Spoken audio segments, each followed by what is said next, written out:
Mas Gading mau bawa napa? Napa nggih wau nggih? Gegarane wong akrami niki. Gegarane wong akrami. Gegarane. Yang bawa Mas Gading niki nggih. Yang bawa Mas Gading sing nembang sliramu no. Oh nggih. Kowe nyerak Mas Gading. Nah, ning kono. Iya. Sumanding. Nah, dalah. Iya, Mas Gading. Aku nyerah Pak Santoso ya. Ya karemu tuwa ya tuke tuwa kok arep. Ngene iki kan ngano, apa jenenge? Apa? Pasangan yang serasi ngono lho. Ya nek iki rak pasangan ideal. Iya. Nek iki idiot kok. Nek aku ra Pak Santoso lho, Bri. Kowe kok tak tuding kowe kok. Ayah aku disakiti, aku pengen kayak mereka yang masih muda. Mas teh, meskipun kita sudah berumur, ojo nganti rasa kasih sayangnya berkurang ngono lho. Wis anak putu ki malah garek ayeme ati menepke pikiran. Ayo, ayo. Pak Santoso jejer kowe kok kaya nyetir mobil ya, Lek.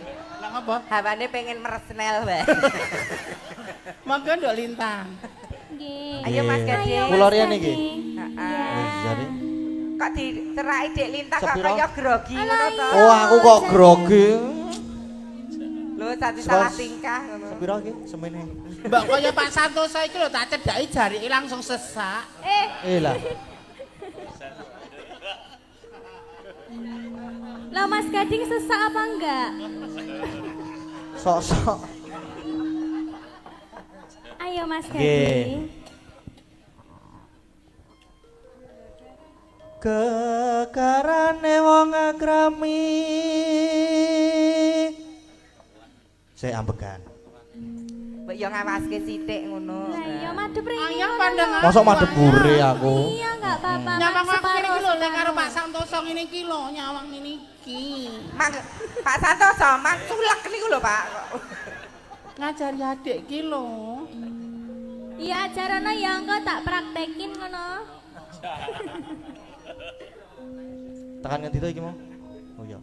Tutu panda tutu rupa. Mas Gading, Nggih? kamu semakin lama kok semakin ganteng sih. Emang ya, gua itu kan Gua? iya, gua habis mulih dari iya dari Jakarta. Dari Jakarta. Iya. Oh gitu. Iya. Semakin jriteng malah ya. Tangan ngendi mo ya? Oh ya. Amung ati pawi tane.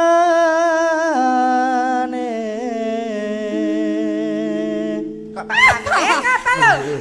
Karo Ayah Santoso malah dijambak aku. Lah Pak Santoso lho karo kowe lho, Lek. Heeh, Pak Santoso ki gemes lho. Sing diner ki jarene nek Mas Gading mau amung ati pawitane. Lek Pak Santoso ki karepe amung asi pawitane. Lah kowe ra enek. Air susu iblis kok.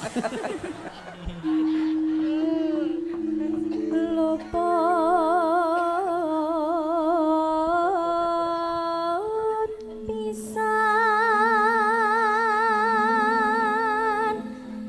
kena pisan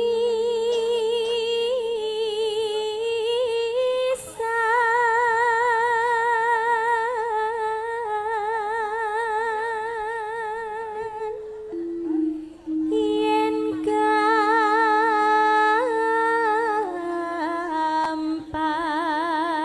gampang luwih gampang.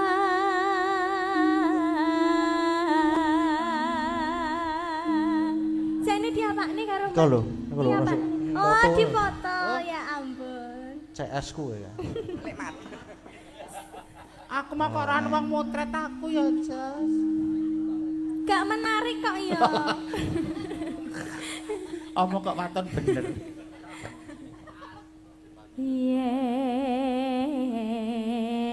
Yen angel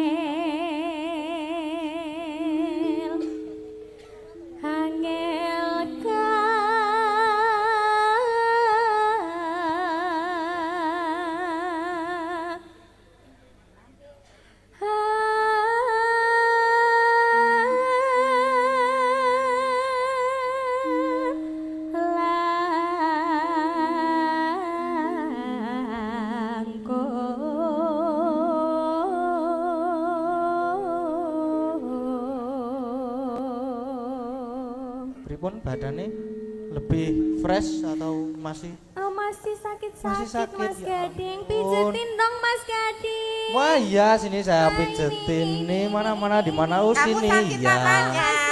Ayah Santoso Ya, perutku ini sakit. pelan-pelan ini. Perutku sakit ayah. Dijejak Pak. Perutku sakit ayah. Ayo Pak Santoso perutnya Ayah. sakit. Ayah perutku. Dupaan Pak. Kok ora kaya lintang karo Gading Iya mau nek tenggorokane aku sama Mas sakit. Gading itu saswit lah kono. Ayah sakit banget. Tenggorokanmu sakit. Ya tenggorok semuanya. Semuanya. Nek tenggorokannya sakit mbok dilogok. Sok. Aku lho diani ayah sakit mau. Di anarkis kok KDRT.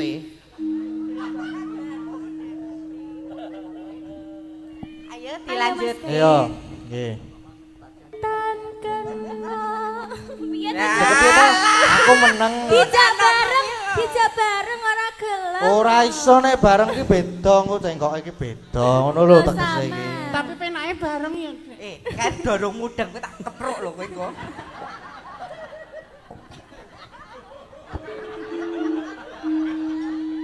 Lek men iki ngajari sing elek lek men Bunda iki ngajari elek Bunda senengane. Ngajari elek lho.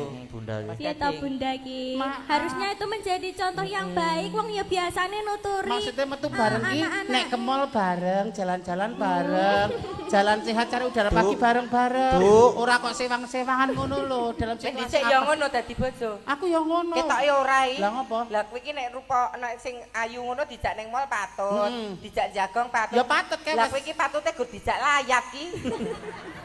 Aura maharib to pria.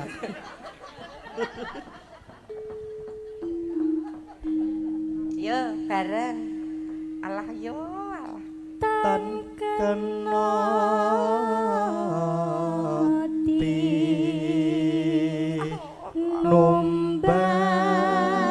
numbas arta. Ayo delok. Ayah Santoso ayo keret dor yo ya yo. Kok ngejak ning Oyo bareng. Piye to jane?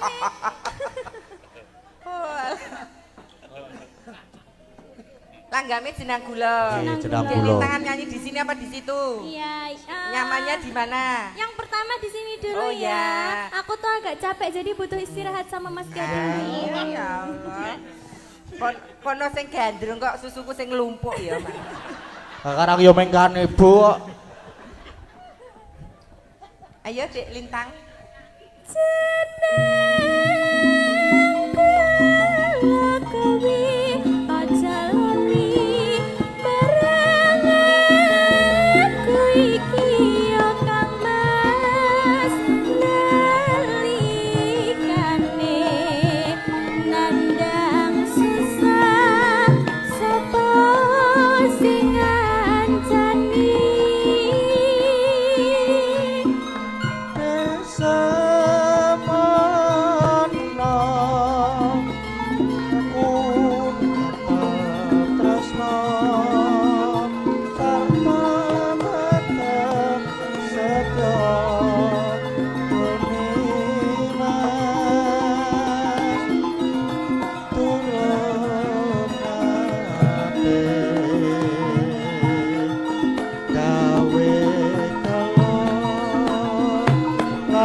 Goyang kram to beri. Kowe aja melu-melu lho, Nduk. Lah ngapa? Lah kan kowe wedok Oh iya. tenan. Nek nggone apri karo gur sepete mbok ya sebenarnya. Gur gomah tinggi. Nek kowe aja nek mbak Ardine keteknya karo ngetok anu kok tinggi karo gurem kok. Oh, ala wong edan. Yo. Hey, terima kasih. Iya. Bintang kali Terima terus. kasih juga. Iya. Sudah Mas Gading? Sudah. Oh iya. Banyak minum Iki kan putih, sayang. enten sik request muga nyawiji. Oh, iya. Nggih, muga wae apa jenenge? Muga nyawijine dipinangani benjang.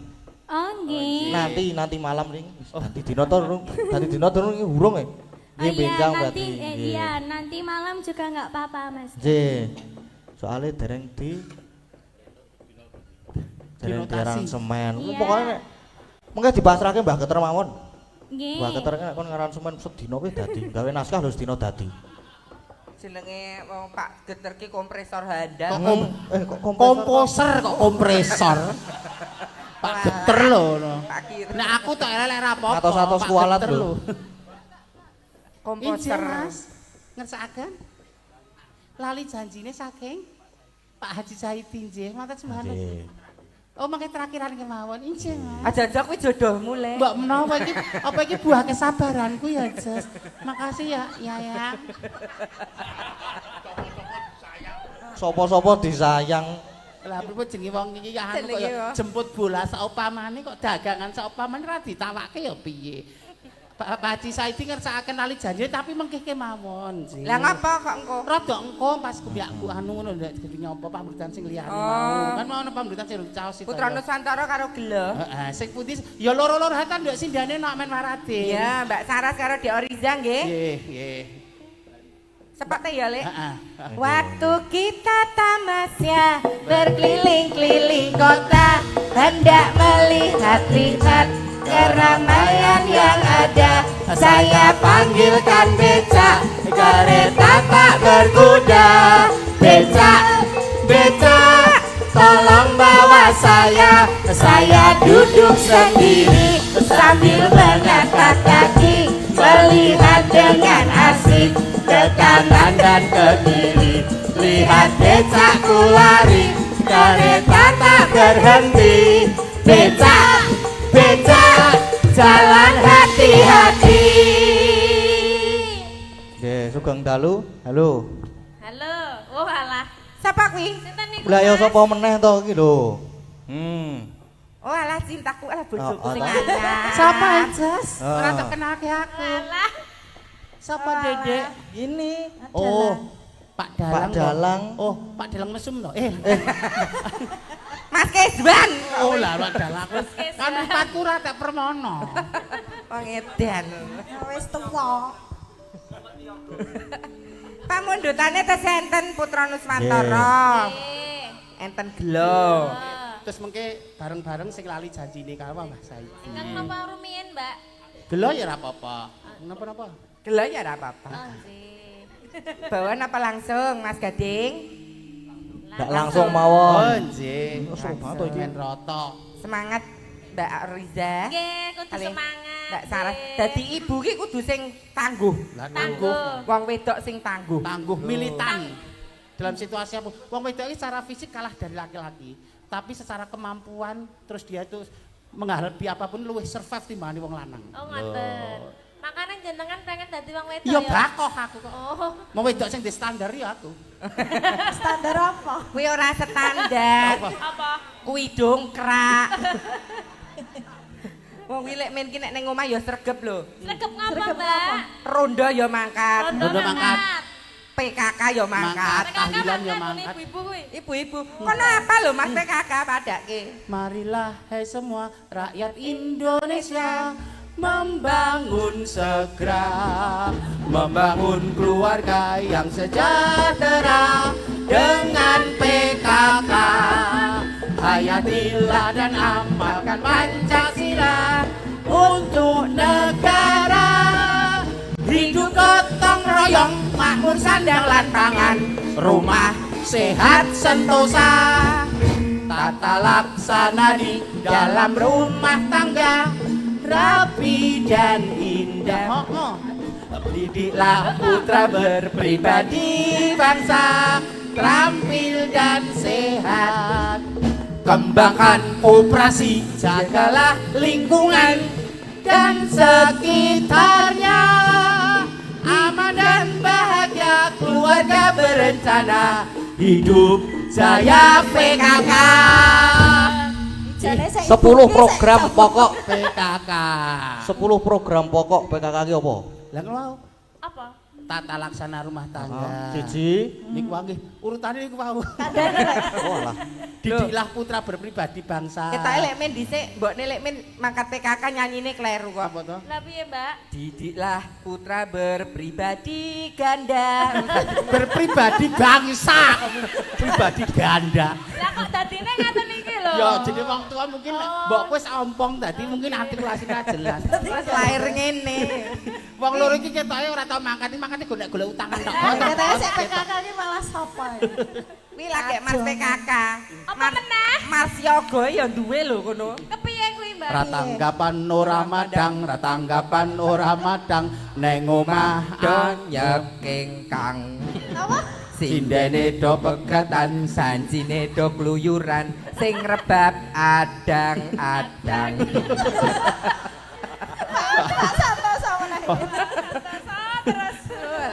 kok wong golek duit kok aneh-aneh ngono. Ayo. Ngerti nek esuk jatuh tempo barang ya. Ayo, gela. Geleng nggih. Terima kasih. Sami-sami. Matur sembah nuwun. Mbak Orisa kalian Mbak Saraswati. Nggih. Kersanipun Mak Cangik. Wau kesenten napa melih, Pak? Oh lali janjine. Lali janjine Setya Tuhu. Nggih, nderek ingkang Kalih apa sijine? Setya Tuhu niku sing disunak jenengan kalih Dik Lintang. Boten, Apa ora to? boten. Kok galak? Aku ora galak aku, Pak. Wong sing nyuwun panjenengan kalih Dik Lintang napa mawon? Wau Dadi muga ati nyawiji wau. Nyawiji. Nggih. Terus apa nih ta mau kita ji eneng to Lek, mau Lek. Putra Nusantara. Putra Nuswantara wau. Nggih. Oh, gara-gara berarti lali janjine apa piye, Mbak? Pamitan haji Ya sama wis. telu sisan. Kalau sisan Bu Ayu, Mbak Neti kalih Bu Bu Wahyu. Wahyu. Kok Bu Pras Bu gonggongan Nah. pokoknya. Disepoti, disepoti.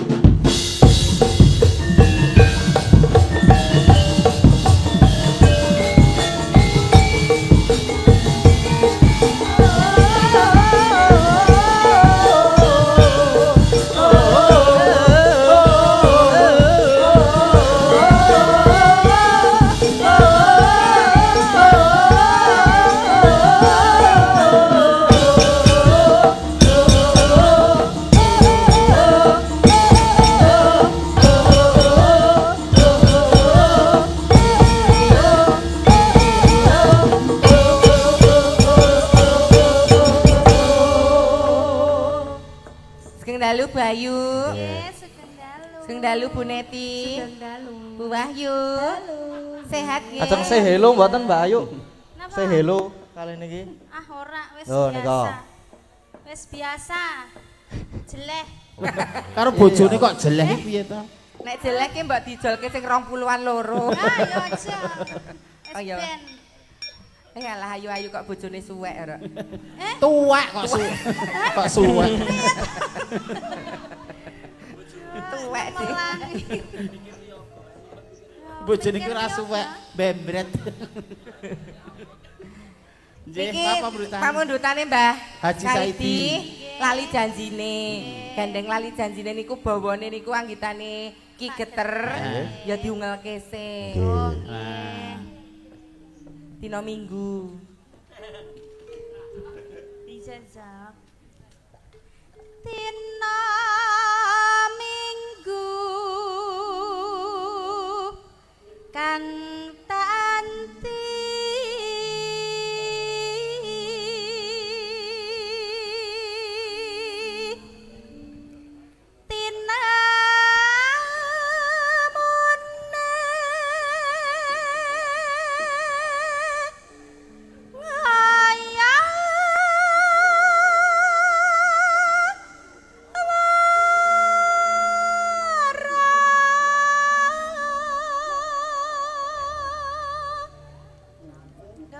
Bu Neti.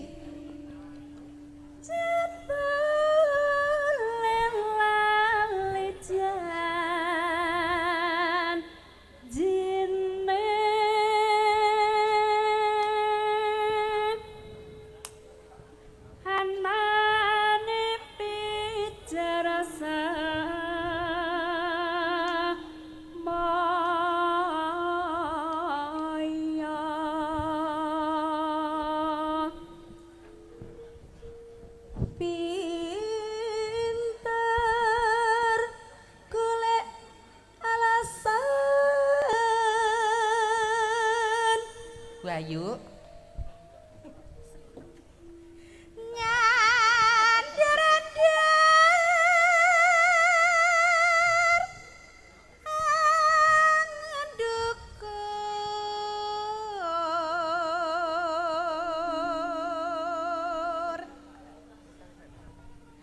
Melu goyang sogok-sogok keri. Saka keri. Batine muga-muga muridku do ora nonton. Muga-muga muridku do ora nonton. Ayo dicoba sik, Ya, Bu sik, Wahyu. Ya anu sik buak. Kowe sik ajarane sik. Ayo sogok keri iki piye? Sogok, sogok, keri, keri. Sogok, sogok, keri. Sogok, sogok, keri. Lah. Ayo Bu Wahyu. Yo Bu Wahyu. Bu Wahyu sik. Bu Wahyu sik. Kaya ono pire kae lho. Lah aku saka dhuwur tekan ngisor ki padha e. Yo. Yo. Sogok, sogok, keri. Sogok, sogok, keri. Sogok, sogok, keri. Sogok. Kono malah gur keri tok kok, Pri. Ora digapak-gapak kowe keri tok. Lah aku anane meng keri wae. Pemagur kaya mentok ngene. Bu Neti. Ayo, Bu Neti. Bu Neti Berarti kalusan lho, Pri. Ya ora apa-apa. Mboten wangun.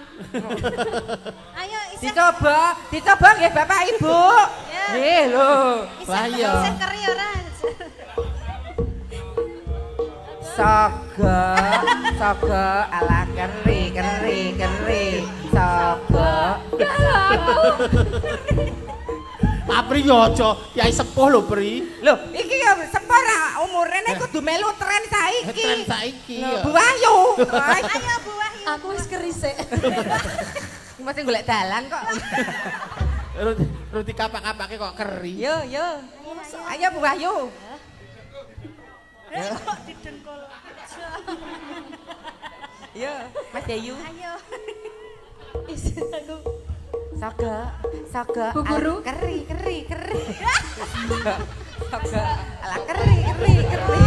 Wah, kulune nggo tangan. Ya carane dhewe-dhewe to. Wah, nek caramu nggo tangan. Lah iya. Maksudnya iki kan kaya aku bareng kan keri nek di kupingku dikilini ngene kan keri kan dhewe kerine kan beda-beda. Piye Agnes karo Riza pengen. Alah yo, sisan. Oh, Bu Pras yo pengen Oh, lho. kuwi. Wah, Pri. Ayo Bu, Ayo, Pras. Bu. Tata nggih Coba. Bapak Ibu nggih. Ayo Bu Pras. Bu Pras. Ayo Bu Pras. Ayo Bu Pras sini. Bu Pras ayo. Isih keri. Bu Pras keri. Wis ra krasa. Keri ora ngopo-ngopo ya ora. Alah. Goyang Contoni. Lho, Mas Heru. contone. Sogok, keri. Sogok, keri. Yo. Ya ora kaya ontrung lho. Ora kaya ontrung. Lu tunjukkan bahwa usia tidak membatasi, yuk. Iya. Sogok, keri. Gue. Sogok, keri. Sogok, keri. Piye? Piye Mas Gading? Piye? Sip tenan aku. Sip lah yo. Sip ngono kuwi. Loh, ternyata. Sip. Nah, di alam taro dalange. Wah. Tuwa ke jos. Os. Nggon tenaga isih wel. Wel. Nek kowe saya wel lho. Kok ngerti wel barang iki lho. Beleh-beleh tenang. Ya. Terima Bu kasih. Ayu, Bu Mbak Neti, Bu Wahyu lenggah. Lah iki saya Bu. Kok sik kuwi? Niki dereng. Tahan nek kuwi. Lah. Ditahan, lah nggih. Oh. Kowe lah salesake dalange selera tuwa ya. Hmm. Coba sing Arep tak ditahan. kon asah-asah mian. Hah? Tak kon asah-asah mian.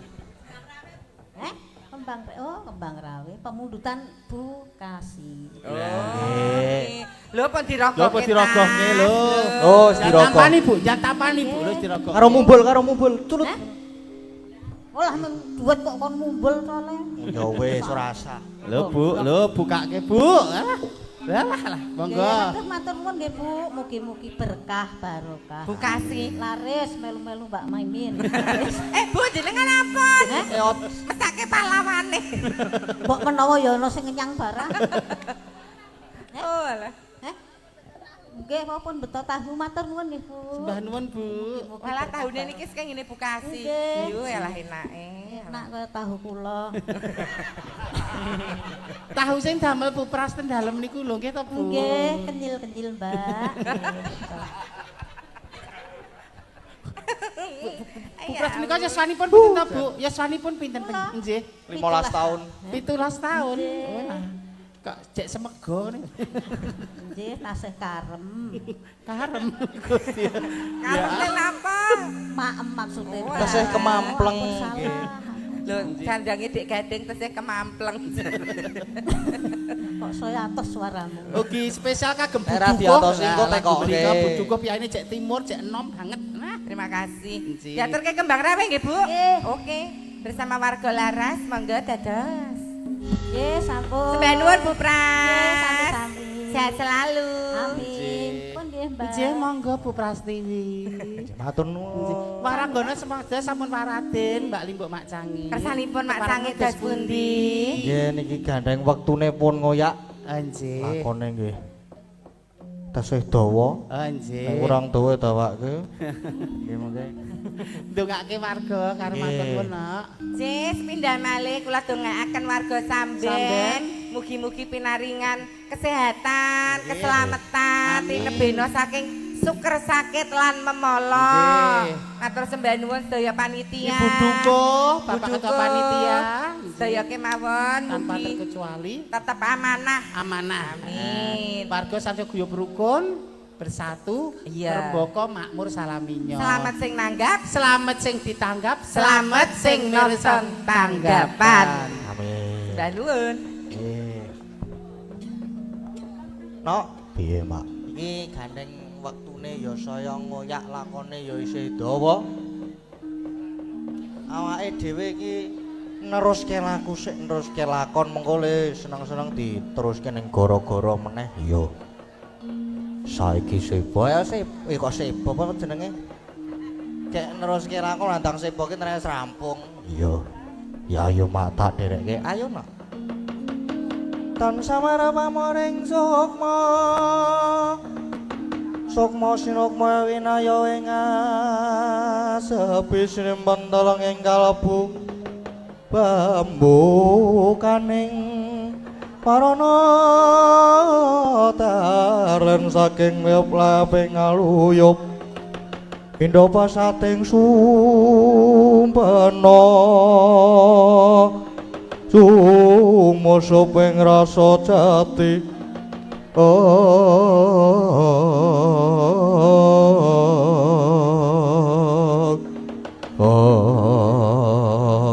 Sini kesemantun ganti kocapin kamu wonten sak jawene pendhapi pringapus nenging sang Hyang Jagat Girinata ngawi dhateng ingkang raka Bathara Narada miwah sang yaning para Durandara solanya pating bleber pating celor pira tirta mludakaning daratan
Kakat yang kinata srukacarian marang aturira sang resi kaneka putra saksana gya nyidikara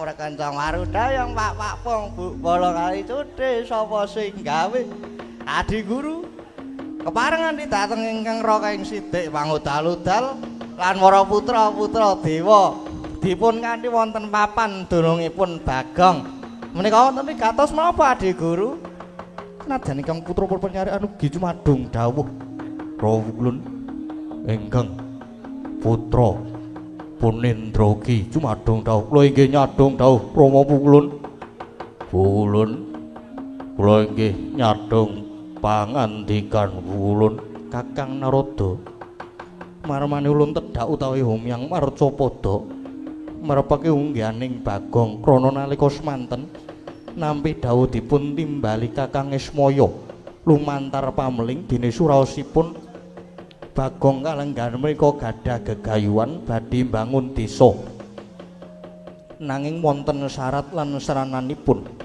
Bagong badhe mbangun desa lajeng serananipun menapa Adi Guru Bagong nyuwun supados kula maringaken wujudipun plemper tangga jiwa lan jambu depa nirmala monggo menika daharenipun para dewa ingkang lha nggih lajeng paring Adi Guru maringaken apa mboten dereng Kakang nanging perkawis menika malah saged kula kangge pancatan anggen kula badhe ngendhih dhateng Kakang Semar lho malah kangge pancatan ngendhih Kakang Semar niku pripun Adi Guru nggih kangge pancatan anggen kula badhe ngendhih panguwasanipun Kakang Semar pramila kula badhe minangkani panyuwunipun Bagong nanging serananipun Kakang Semar kedah nyembah dhateng ulun lho lha kok seranane Kakang Semar kedah nyembah dhateng Adi Guru krana Semar menika ingkang nuntun dhateng titah supados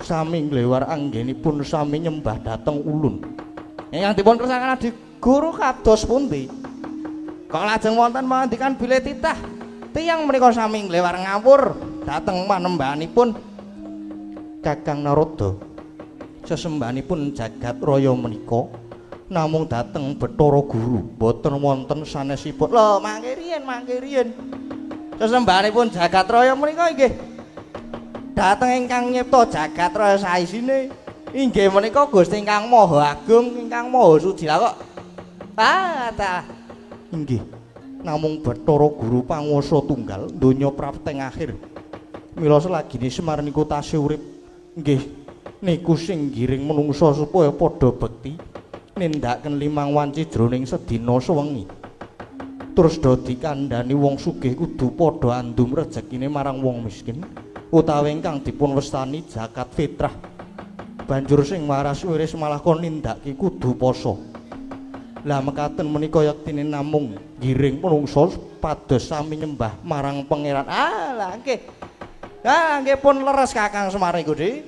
Yen manembah jati menika namung dumateng zat ingkang murwing zat. Gusti ingkang Maha Nasa boten saged sesembahan jati menika inggih namung kula. Namung Bathara Guru ingkang wajib disembah kalebet Kakang Semar ugi kedah nyembah dhateng Bathara Guru. Oh lah ta. Oh lah pancen marahi ruwet nggih wonten mriki menika. Mila Adi Guru mandanipun lan lekasipun Adi Guru menika mangke tentu badhe dawa buntute. Kirang bejo sembiripun Paduka Adi Guru malah badhe sinuraing jagat. Krana Paduka malah damel geger eling lho Adi Guru eling. Paduka menika ratu-ratuning dewa. Dados tumindak sapecak ngendika saklimah menika kedah sanget kedah saged kangge tepa palopi para titah. Lah yen Adi Guru ing mangke nyimpang saking bebener nerangger-angger lajeng kados pundi jagat menika. Nanging ulun menika gadah panguwasa. Lah iki saya ora cocok. Ora sarujuk leres Adi Guru nggadahi panguwasa niku leres. Nanging panguwasa niku mboten kangge nguasani. Nanging kangge ngayomi tur malih Adi Guru. Kakang Semar menika kadang werda paduka. Lah kok sedulur kok nyembah karo sing luwih enom. Mula ya lumrahane anak-anake Kakang Semar ora trima kalebet kula. Perkawis menika kula mboten sarujuk. Dados yen wonten menapa-menapa kula tunggak waro tunggak dadap ora melu-melu ora melu nggarap. Dados Adi Guru mangke nampi welaking nampi wewelak mangsa nggode Adi Guru. Caca muntaplir genetap netra kocak ngundarandir.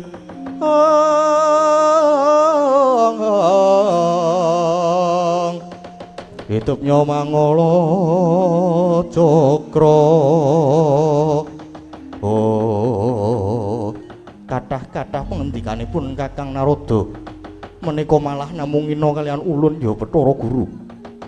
Wasipun yen Kakang Narada mboten nayogyani monggo Kakang Narada wangsul malih mawon ing kayangan perkawis menika ulun tanggunge lan ulun ingkang badhe ndadaki. Lah rak ngaten. Pun kula ora melu-melu nanging tumrap kula bot-boting urip sawiji-wiji mekaten namung ngunduh ing karma para. Sapa nandur bakal ngunduh. Mang titeni mawon yen ala mboten badhe tumama ing becik Adi Guru.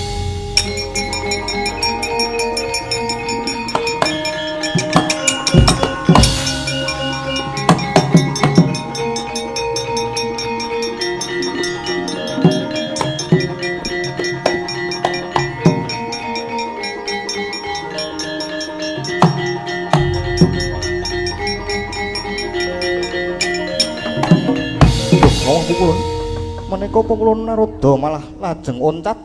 Nggih. Pukulun Narada sajaipun mesgul penggalih. Ya wis ben ingkang Baku Bagong wis wani murang tata marang ulun. Kita kabeh wae supaya padha merepeki marang Daring Petruk Bagong. Babarna sirnakna pisan malah Kakang Semaruga bandanen. Samangka banjur digawa munggah ning kayangan cemplungke ana ing kawah Candra Dimuka. Inggih. Ngesaken dawuh nyuwun pamit nyuwun pangestu. Kula inggih nyuwun pamit nyuwun pangestu. Inggih kula nyuwun pamit Pukulun kabeh wae ingkang padha sutiti ati-ati.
ingkang sinungati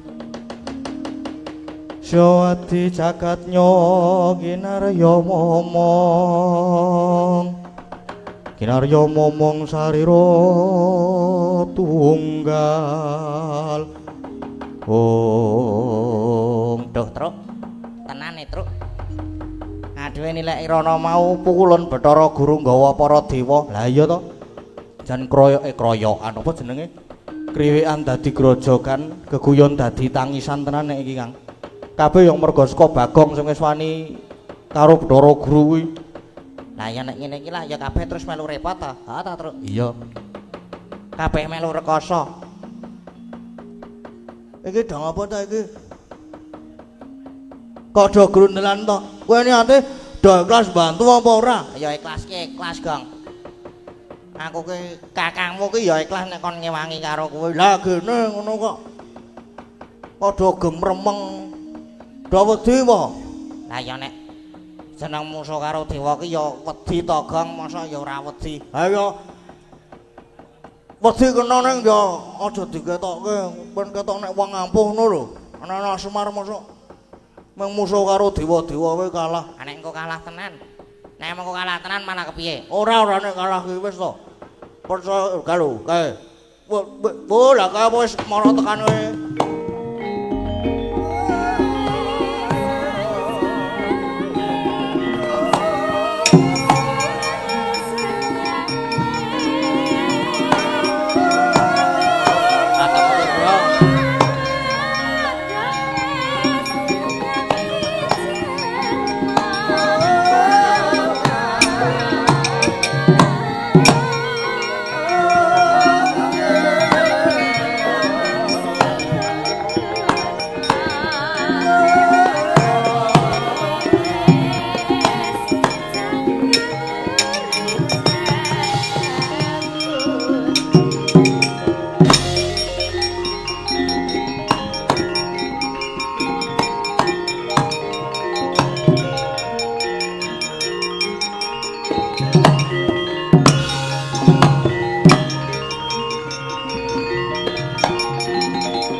Dewa wis tekan kene iki. Wis pokoke ditekati wae, tekati ngewangi Bagong. 3 vs 3 imbang iki. Aku tak musuh karo Bathara Indra kae sing dedeke gagahe meh padha karo aku. Aku tak musuh karo Bathara Penyarikan sing padha cilike. Engko lek Bagong kepiye? Aku wis ben musuh sing mrengangah kae, Rama Dipati, srapopo. Kae dewa tukang jabut nyawa. Tak ladenane padake. Iki Punakawan ing atase mung titah nanging lha kok padha ninggal tata krama. Nyatane Bagong malah wani nantang Rama Pukulun Bathara Guru. Yo anggepe apa Punakawan iki? Oh la dalah.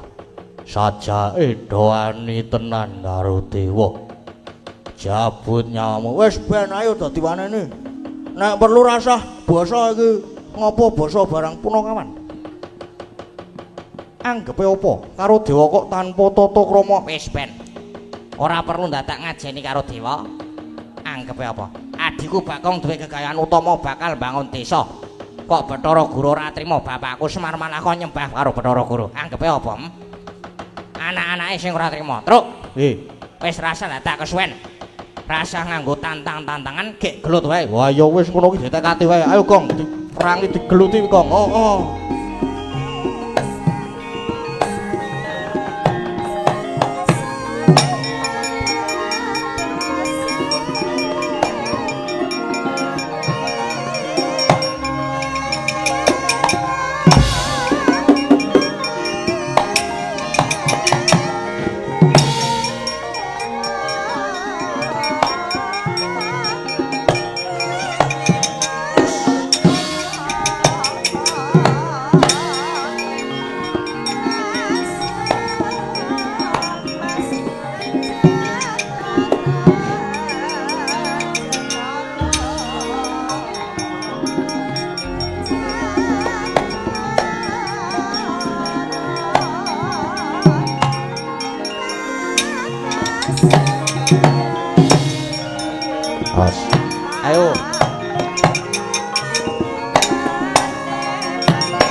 ra iso gelut.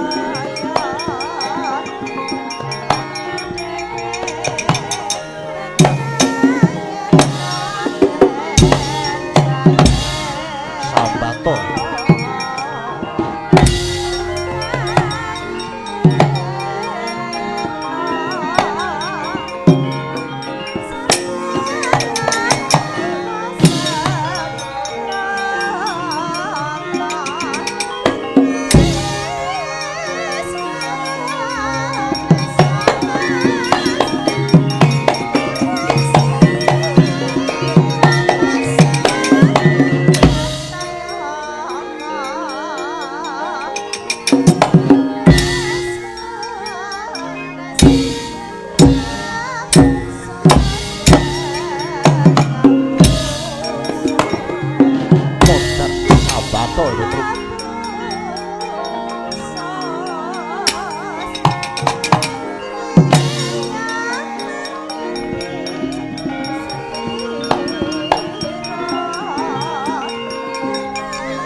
Guringa.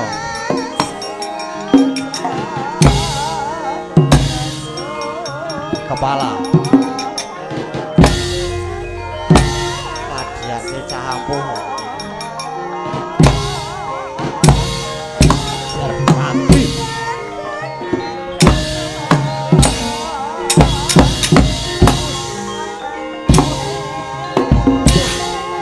Ya, kudus.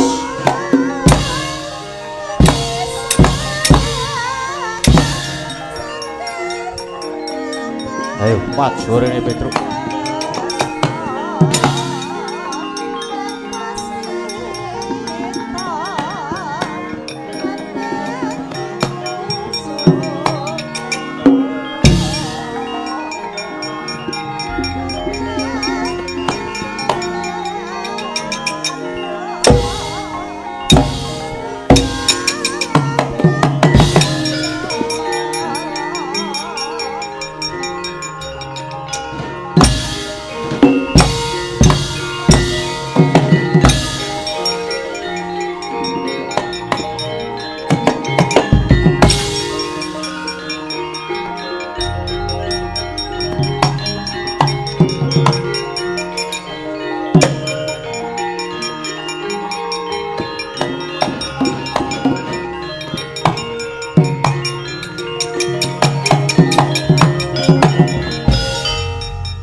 Kampu ya, Truk ya. Adiwa.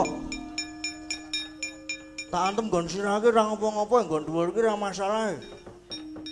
Lah yo, aku yo ora ngerti, aku yo ngono, Gong. Wis mempeng lek ku ngampleng bres. Lah kok kaya tanganku ki mandek lecekilan saka sirah. Ha apa? Aku ora memperhatikan iki mau. Kang Gareng kowe, Kang Gareng. Aku ya padha kaya ngono kuwi. Tak kungfu barang.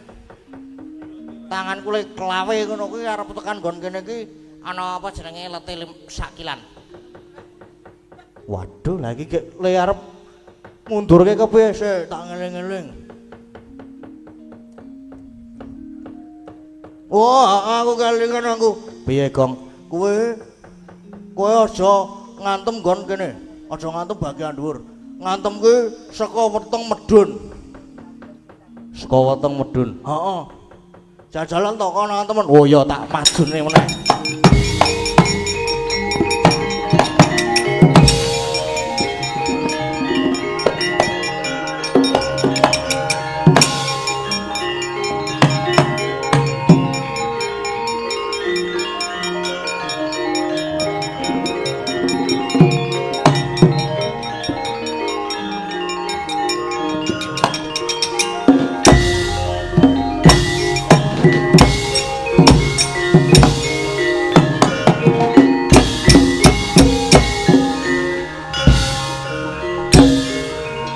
Ajar kowe.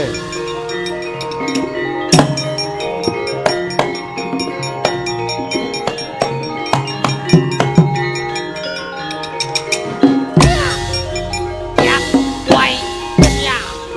Putus. Ya.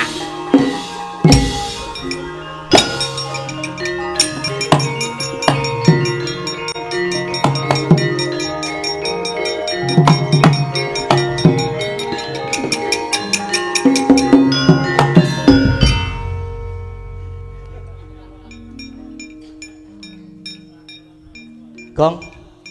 Gong. Gong. Kang. Gong. Kecabut nyawamu boleh. Gong. Gong.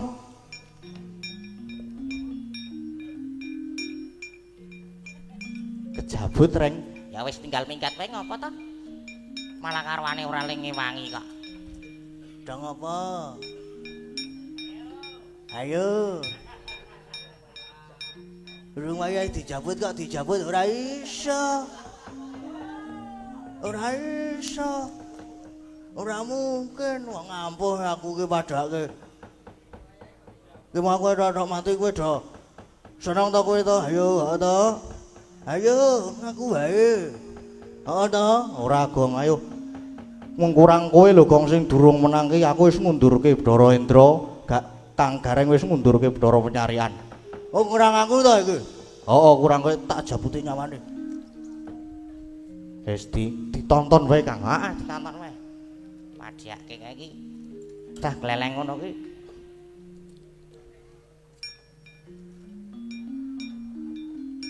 Medun, Mas. Iso ora kok iso urip kleru jabut. Kleru jabut kowe. Wah, ketoke wis tak jabut nyawane. Hanyatane wae, Mas. Yo. Iso urip, Bro. Padahake kowe iki jabut iki sesuk ajar sik. Ajar sik sinau sik sing bener. Wis kadung mlebu awakku blus mertu kok rasamu nyawa. Lho isin to? Isin aku, Mas.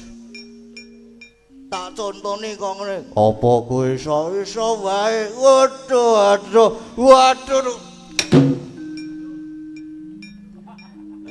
Beres. Pegong beres. Tok apake jabut jenggote. Jenggot tok diklabang. Ayo gampang balen arek to. Ha iya. Neng kuwi ngono ki mung semaput lho. Heeh apa? Nek rada rene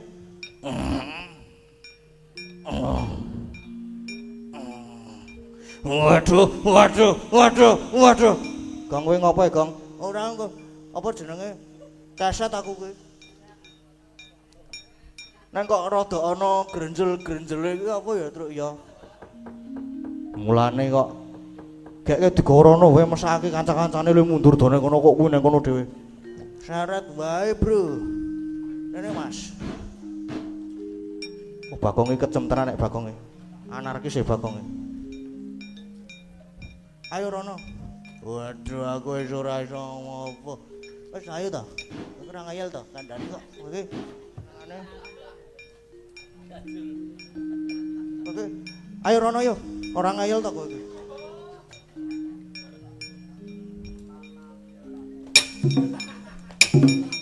Truk, kowe iki ngapae, Truk? Yo rekane iki niroke Bagong aku ki. Waduh aku lara kabeh awakku. Ayo Rono. Iki sarana apa nak jabut jenggotmu meneh kowe. Wah iya tak mundur. Padhake kene iki cah ampuh, Bro. Sembena ayo ndi dewa ndi meneh sing arep maju perang musuh Bagong.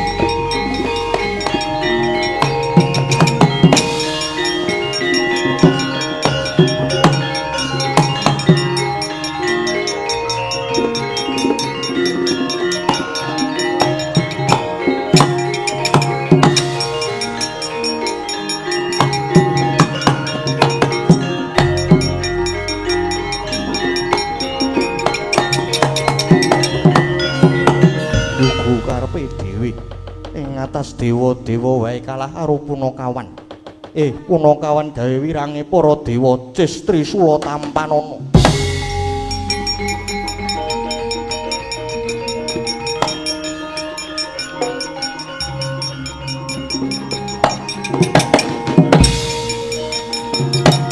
Weh.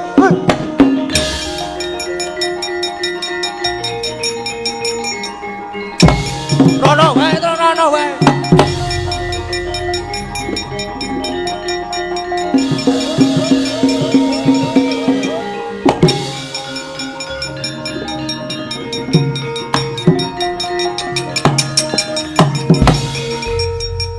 Ngopo Gong?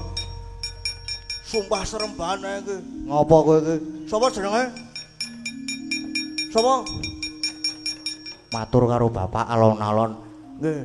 Sugeng dalu, Pak. Piye Bagong? Atur ninga bilih mobil dengan plat. Ora kuwi Gong, kudu to? Kudu. Kowe iki mau weruh apa kok mlayu nganti kaya ngono kowe? Pak, ngene Pak. Piye tole?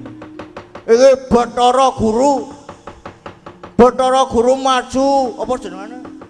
Maju perang sang Cis Trisula. Guru tak adepane kene.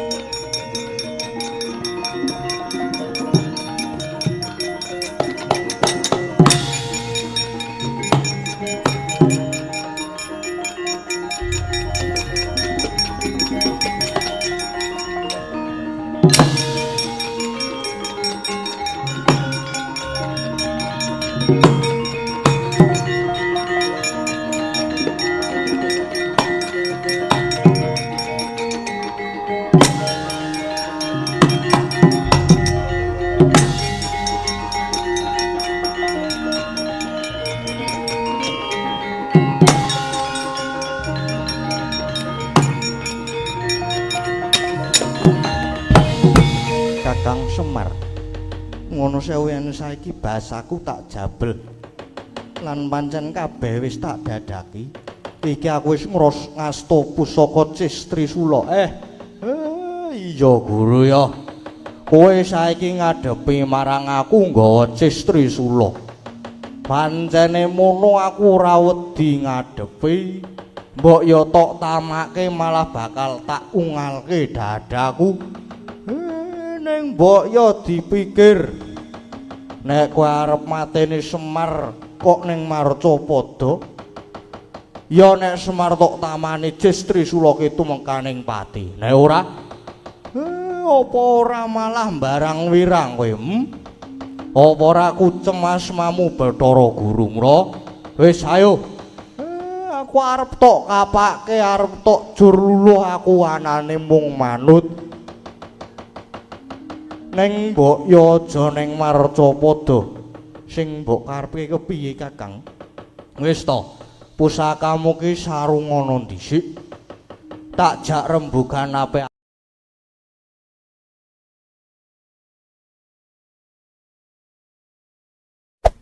Hey there. Subscribe to my channel. And also press this bell icon.